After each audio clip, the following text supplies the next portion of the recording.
As a movie lover, there are hundreds, if not thousands, of films that I have yet to see. So, welcome to Rook's First Time.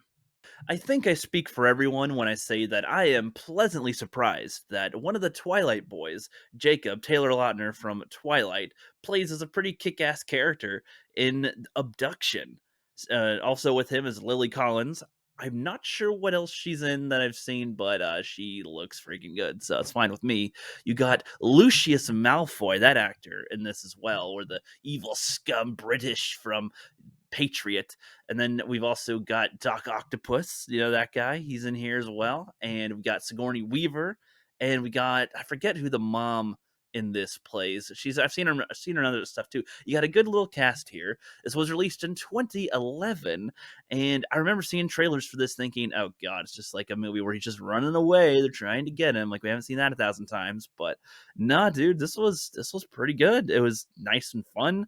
It's a little silly here and there, but it's not too silly. It's not like B quality humor silly or anything. It's like got some decent action with it. There's some scenes that I think are done a little bit odd, or like when the father's trying to teach the son some things, he's like, think it through, focus. It's like, okay, when you say focus and think it through, what do you actually want them to say? But anyway, regardless, so let me get to the story a little bit here for you. Let me break it down a little for you. And then there are spoilers here because I'll admit that some of the movie is you are wondering what the exact reason is. Why are these people after this boy? What's going on? But I'm gonna spoil that in here. So if you don't want that, then I don't know. I'll just say, man, this is my first time watching it, so I'm talking about it.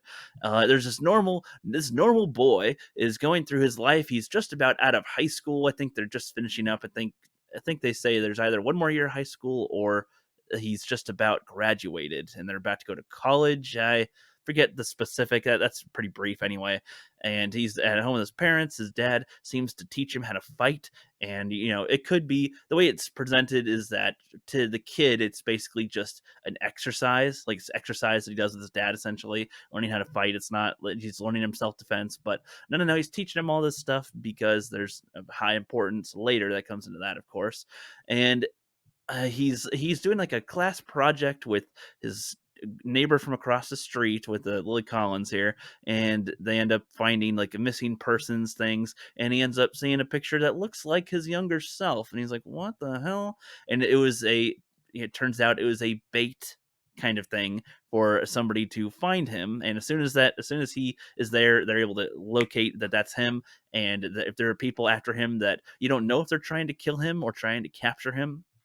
To be honest, they do make it clear later that they want to capture him because they say it's a political move. Basically, you discover that his real parents are not the ones that he's been raised by. These are agents essentially that have raised him, but they raised him like they're his kid anyway, whatever. But the dad didn't want to raise him himself because he's a political person and people, if they got a hold of his son, could use him against them, kind of a thing. So tried to keep his son's existence a secret since his wife was dead and stuff, like that kind of a thing. It's like, okay, that's a decent idea right there.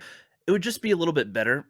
I think it would just be a little bit better if they made more of an effort to look like they're not trying to kill him, but that they are okay with killing other people, because they are clearly okay with killing other people. But it also seems like they're trying to kill him, which if they killed him would kind of defeat the purpose of using him against the father as the political figure, which, and that's something that's like the major flaw in this movie, is that they say they want to just get him, but they pretty much are trying to kill him. They literally put a bomb in his house while he's in it, and it's like, yeah, well, if you're not trying to kill him, what are you doing there? You have guns, you don't have like tranks or something. You're trying to kill him, is what it seems like, and you're killing everybody else around. So why wouldn't he think you're trying to kill him?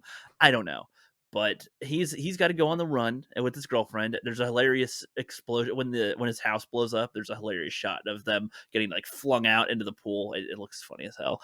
But no, it's paced well enough. The girlfriend is basically, she's not the typical one that you do stereotypically, where she's like, I want to go home, I can't believe that you're doing this, and blah blah blah. Like, they seem to have had a crush on each other for a long time, not really moving in on it, that kind of a thing. That is a little bit cliche, but not too much. And she's not like, oh, I'm gonna leave, I'm gonna, how could you get me into this, me being around you, you're so dangerous or something. It's like, no, She's like, I mean, you're dealing she's more sympathetic with what he's going through. She's like, "You just saw your parents get killed in front of you. Your house has been blown up. The people are trying to kill you. You try to call the police, and like you have no idea who to trust. You have no idea what's going on. Your whole life's being turned upside down. You don't know what to do, where to go, really." And she just tries to be there with him as like support essentially, and he's trying to protect her because now there's somebody else that they could use against him to do you know, you get the idea here. And they do a good job here with it. I don't know. It's a nice pace, good action packed, good fun. There's probably a few cringy moments in here, but it's nothing too bad that we get these days. This is a solid movie. I almost wish that it was a little bit longer or that there's a little bit more to this, but I'm actually 100% glad that it's just one movie and it's not a franchise. It didn't become a John Wick or something where, oh, this did pretty well or this was pretty good. Let's do a few more of them. Abduction 3 and 4. Like, no, I'm okay. Just have a movie that is good and then have that be it. You don't have to make it a freaking franchise every time. So in that case, I'm glad it's just one movie, and I surprisingly liked it, and I recommend you check it out as well.